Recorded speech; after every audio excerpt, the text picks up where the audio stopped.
We're diving into one of history's all-time greatest underdog stories, the Persian Wars. This is the epic clash that pitted the largest, most powerful empire the world had ever seen against a scrappy collection of fiercely independent city-states. Now that question seems simple, right? But the answer, well, it's anything but. On one side, you've got the mighty Persian Empire, a juggernaut stretching from India all the way to Egypt. And on the other, a bunch of small, divided, bickering cities in Greece. This wasn't just another war. It was a conflict that would literally define the future course of Western history. So, to really get what happened, you first have to understand who these two powers really were. They weren't just different armies. They were, in a very real sense, from different worlds. Okay, so you have the Persian Empire, a unified behemoth under a single, absolute king. Their army was massive, multi-ethnic, and built on sheer, overwhelming numbers. The Greeks, though, they were a chaotic mix of rival city-states. Their strength wasn't about numbers. No, it was all about the hoplite, a heavily armed citizen soldier fighting in a tight phalanx formation, not for some distant monarch, but for his home. So what was the spark that ignited this whole thing? Well, it all started right here with something called the Ionian Revolt. You had these Greek cities on the coast of what's now Turkey, and they'd been conquered by Persia. They finally got fed up with the heavy taxes and being bossed around by a foreign power, so they rebelled. Now, the revolt itself, it got crushed. But, and this is a huge but, it had one massive consequence. The city of Athens had sent a few ships to help the rebels. To Persia, this was an unforgivable act of defiance. Just like that, Athens had painted a giant target on its back. And you better believe Persia didn't wait long to retaliate. This brings us to the first great invasion of Greece, and a battle that would become the absolute stuff of legend. In 490 BCE, the Persians land Marathon. They massively, and I mean massively, outnumbered the Athenians. But the result of the battle, it was absolutely staggering. The Persians lost over 6,000 men. The Athenians, fewer than 200. Just think about that, a 30-to-1 casualty ratio.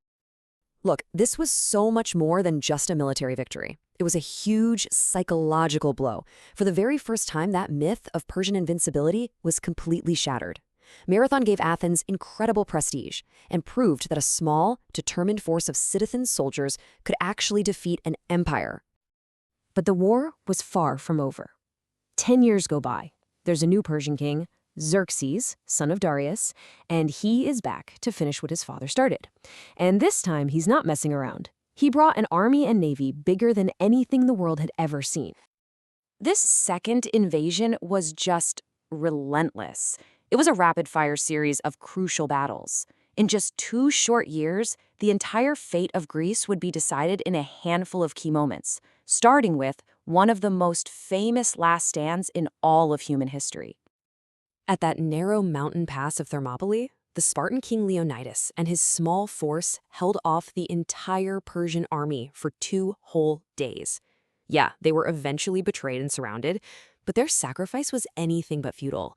They bought the rest of Greece precious time and created an immortal legend of courage against impossible odds. So while the Spartans are making this legendary stand on land, the real game changer, the battle that would save Greece, was going to happen on the water.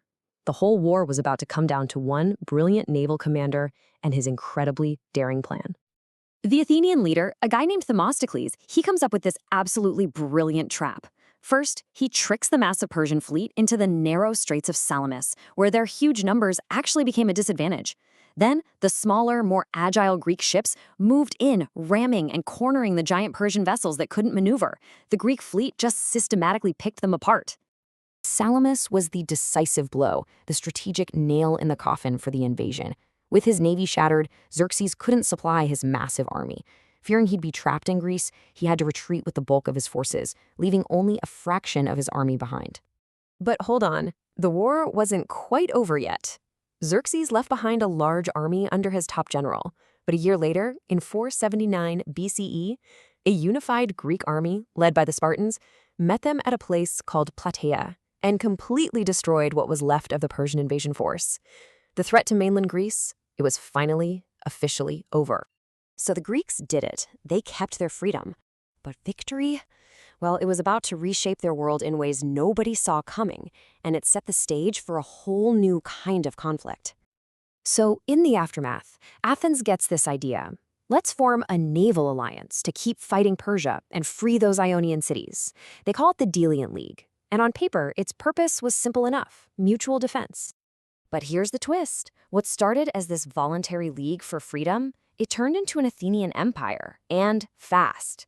Athens started using the league's navy and its treasury to bully and dominate its own allies, demanding tribute and crushing any city that dared to try and leave. The ripple effects of this victory were just immense. I mean, it kicks off the golden age of Athens, this incredible period of democracy, philosophy, and art, all funded by that tribute money from its new empire. The war also forged a new sense of a shared Greek identity, and you could argue preserved the very future of Western civilization. But, and this is critical, Athenian dominance created deep resentment, especially from Sparta. It set the stage perfectly for Greece's next, even more destructive civil war. So think about this. The Greeks won their freedom against impossible odds, but that very victory made one city, Athens, so powerful that it eventually caused the entire Greek world to tear itself apart. Was this stunning, world-changing victory also the very thing that sowed the seeds of their own destruction? It's an ironic and pretty tragic end to one of history's greatest stories.